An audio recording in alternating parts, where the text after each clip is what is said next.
Good morning students. तो आज हम करने जा रहे हैं worksheet number 19 from the directorate of education class 9th के लिए।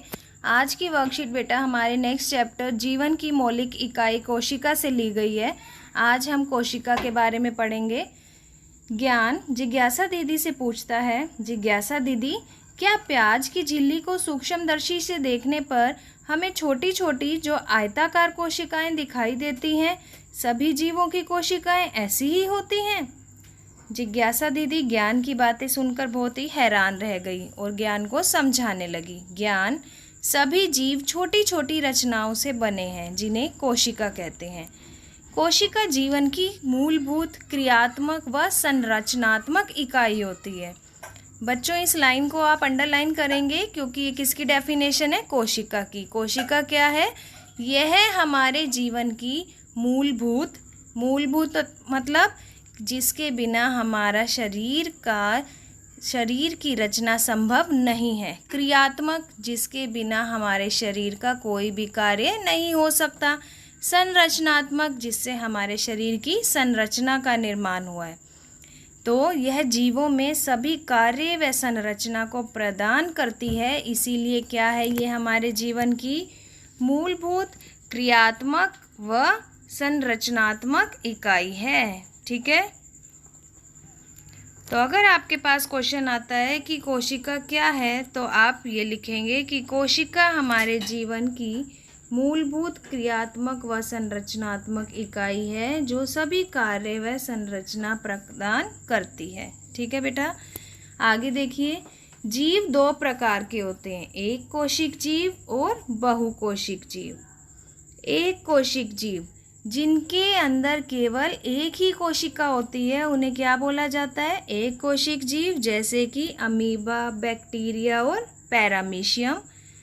दूसरा होता है बच्चों बहुकोशिक जीव। बहु मतलब बहुत सारी, तो जिनके शरीर में अनेक कोशिकाएं मिलकर अलग अलग कार्य करती हैं। जैसे आप एग्जाम्पल दे सकते हैं, क्या क्या एग्जाम्पल होंगे इसके बताइए? जैसे कि पादप, जंतु और कवक।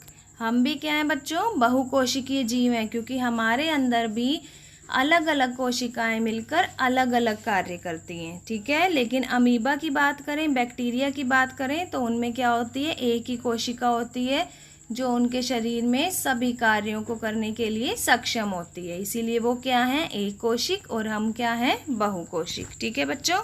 आगे देखिए, अब ज्ञान ने दीदी से पूछा, दीदी क्या सभी कोशिकाएं एक जैसी होती हैं? नहीं ज्ञान। तो दीदी अब ज्ञान को समझा रही हैं कि नहीं, संरचना के आधार पर कोशिकाएं दो प्रकार की होती हैं।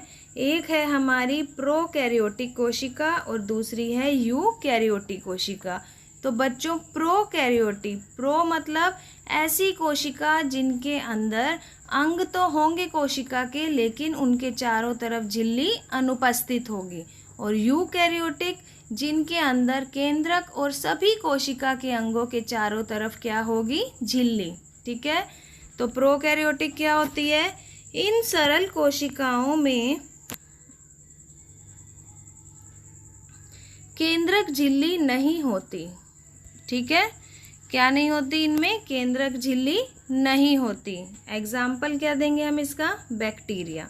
यूकैरियोटिक इन जटिल कोशिकाओं में केंद्रक व कोशिका के अंग झिल्ली युक्त होते हैं। अभी मैंने बताया प्रोकैरियोटिक में केंद्रक झिल्ली नहीं होती, जबकि यूकैरियोटिक जो है उसमें सभी अंग क्या होंगे? हमारे झिल्ली युक्त होंगे। बच्चों ये भी दो प्रकार की होती है, पादप यूकैरियोटिक कोशिका और जंतु यूकैरियोटिक कोशिका। ठीक है। तो आइए अब हम अंतर करते हैं कि आखिर प्रोकैरियोटिक और यूकैरियोटिक की पहचान कैसे करेंगे।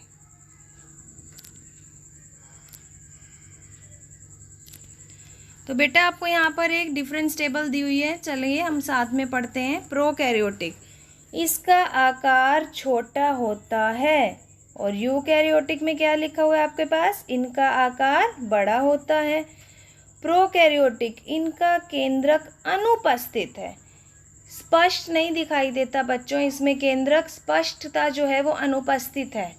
केंद्रक होगा लेकिन स्पष्ट नहीं होगा। और यूकैरियोटिक में केंद्रक उपस्थित होता है। प्रोकैरियोटिक कोशिका में केंद्रक काय उपस्थित है, जबकि यूकैरियोटिक में क्या है, केंद्रिका। प्रोकैरियोटिक कोशिका जो होती हैं उनमें विशिष्ट अंग जितने भी हैं, जिनके चारों तरफ क्या होती है बच्चों, झिल्ली, वो क्या होते हैं, अनुपस्थित। जबकि यूकैरियोटिक के अंदर जितने भी झिल्ली युक्त अंग हैं वो क्या होंगे, उपस्थित होंगे। प्रोकैरियोटिक कोशिकाओं में बच्चों क्रोमोसोम कितने होते हैं, 1।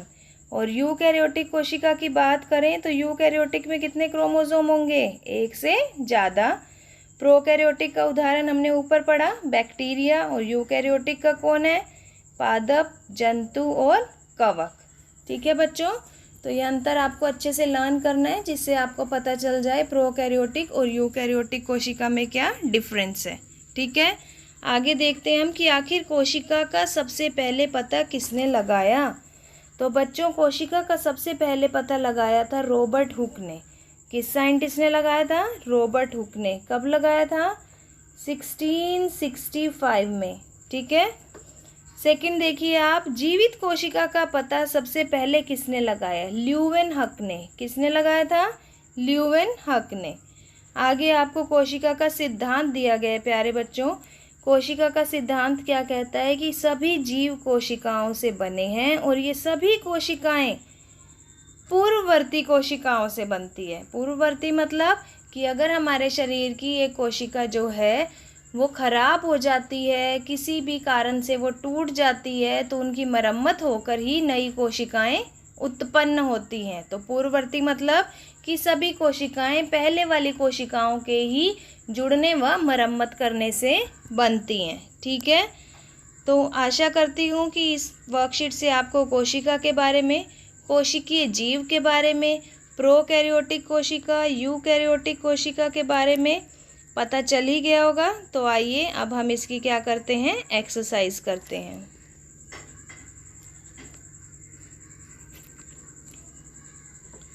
फर्स्ट क्वेश्चन देखेंगे बेटा अब हम इसका।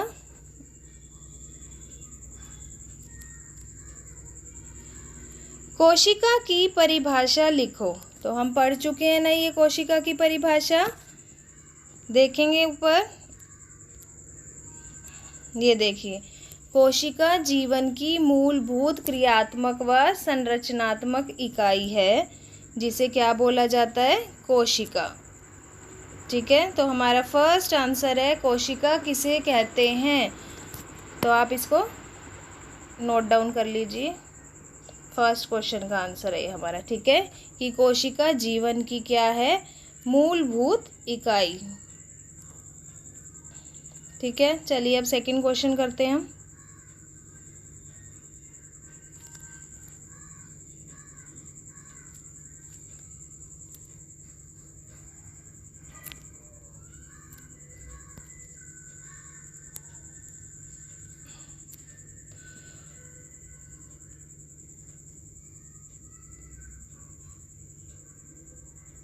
सेकंड क्वेश्चन है हमारा, प्रोकैरियोटिक व यूकैरियोटिक कोशिका में अंतर स्पष्ट कीजिए।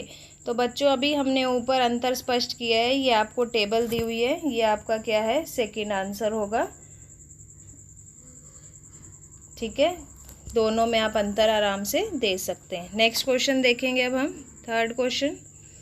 सबसे पहले कोशिका की खोज किसने की और कैसे। तो यहाँ कोशिका की खोज सबसे पहले किसने की है, रॉबर्ट हुक ने। किसने की है कोशिका की खोज, रॉबर्ट हुक ने। कब की थी, 1665 में।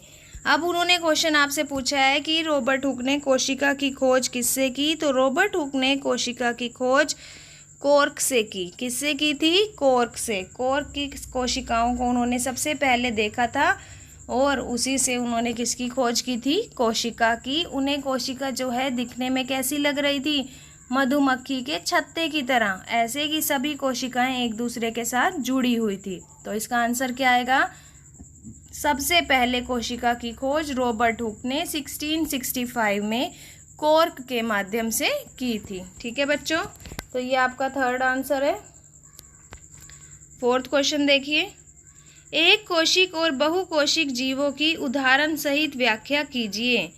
तो एक कोशिक और बहुकोशिक जीवों के बारे में हमने पढ़ा यहाँ पर, तो ये आपका क्या हो जाएगा 4th आंसर। एक कोशिक व बहुकोशिक जीव, एक कोशिक जिनमें एक कोशिका होती है और बहुकोशिक जिनमें अनेक कोशिकाएं होती हैं। एक कोशिक जैसे अमीबा और बहुकोशिक जैसे कि पादप, जंतु व कवक। ठीक है बेटा, तो उम्मीद करती हूँ कि ये वर्कशीट आपको अच्छे से समझ आ गई होगी। अगर ये वर्कशीट आपको अच्छे से समझ आ गई है तो आप हमारे चैनल को लाइक कीजिए, अपने फ्रेंड सर्कल के साथ शेयर कीजिए, और अगर आपने अभी तक सब्सक्राइब नहीं किया है तो इसे सब्सक्राइब कीजिए ताकि हर वर्कशीट का फर्स्ट नोटिफिकेशन आपको मिले। Thank you.